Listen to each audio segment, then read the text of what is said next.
The United Nations Security Council will hold an informal meeting on media freedom. This comes after the killing of Al Jazeera journalist Shireen Abu Akleh. The murder has highlighted limitations and dangers that are faced by journalists, especially in conflict zone. It has also sparked debate about media coverage of the Palestine-Israel conflict. Let's delve into this now with seasoned journalist and activist Zubeida Jaffer joining us now virtually from Cape Town. Zubeida, good afternoon. Thank you very much for your time. Just an overriding question first. Just myself thinking about it and talking to various people, just wondering how we, the South African media in particular, have managed to cover and bring to the fore the horror of the killing of Shireen Abu Akleh at the hands of the Israeli military. Are we doing a good job? Have we done a good job? Thank you, Dan. I'm reasonably confident that our has told the story accurately. If you compare to what's happened in some of the Western media abroad, and because there was such outrage here and such, you know, an outpouring of grief, I still find it difficult to even look at her beautiful face and to think that she was assassinated in the way she was. Yes, and I see today Palestinian authorities saying they've written to the ICC, in the International Criminals Court in The Hague, asking for a proper investigation because the Israeli military are dragging their feet. They're not doing anything. She was an American citizen. The American government official is also not doing much about that.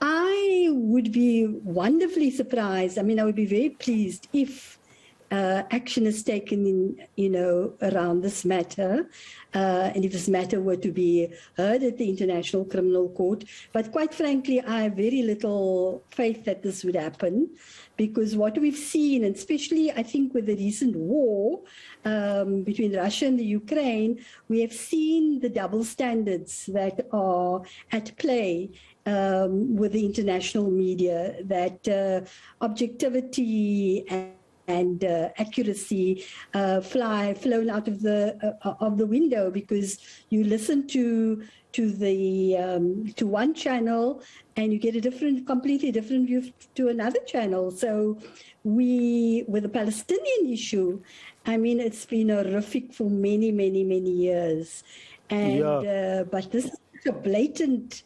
I mean, this is an assassination. She was wearing a helmet. She was not in a zone where there was shooting, and yet they suggested that there was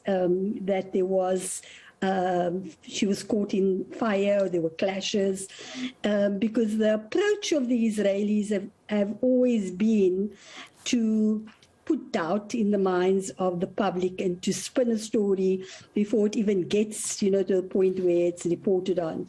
And this is what we are experiencing on a whole. But the video that came out the other day, and we had the story yesterday, I discussed it yesterday here on ENCA, clearly shows that there was no fighting happening and the journalists were at a particular position where Shireen was. Now in Palestine is still grieving more than 10 days later. Those are the reports that we're getting. But her colleagues are battling. Now we as journalists, we as in the media, have to find ways of raising our voices, in my view, against violence against journalists, our fellow journalists, wherever it happens in the world. Do you think our South African media voices are loud enough to be heard, our voices of outrage against the assassination of Shireen?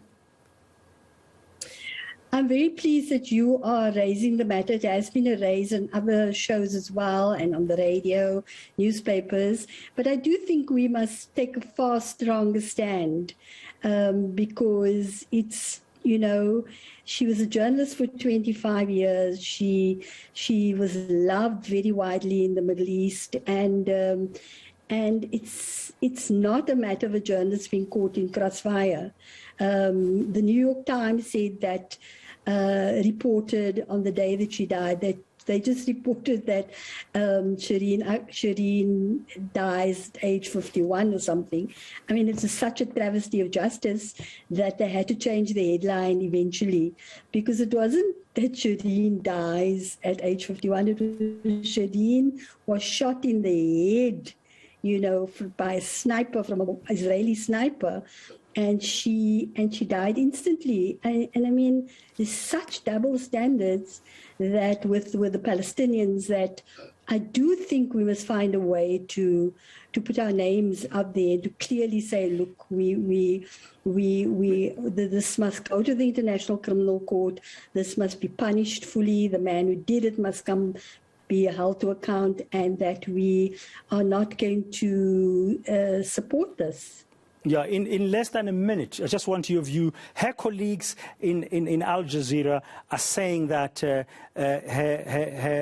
her life inspired them, her legacy, her work, her professionalism inspired them to tell the Palestinian story. How should her legacy in South Africa be remembered by us in the media? It should be similarly remembered. I'm very proud of our country. We've got great challenges at the moment, but the one thing that we've been really clear about is that we've remained committed to supporting the Palestinian cause. And I think we must not be deflected from that. And this, Shireen's life, should be fully celebrated, and we should speak about this endlessly for as long as we can.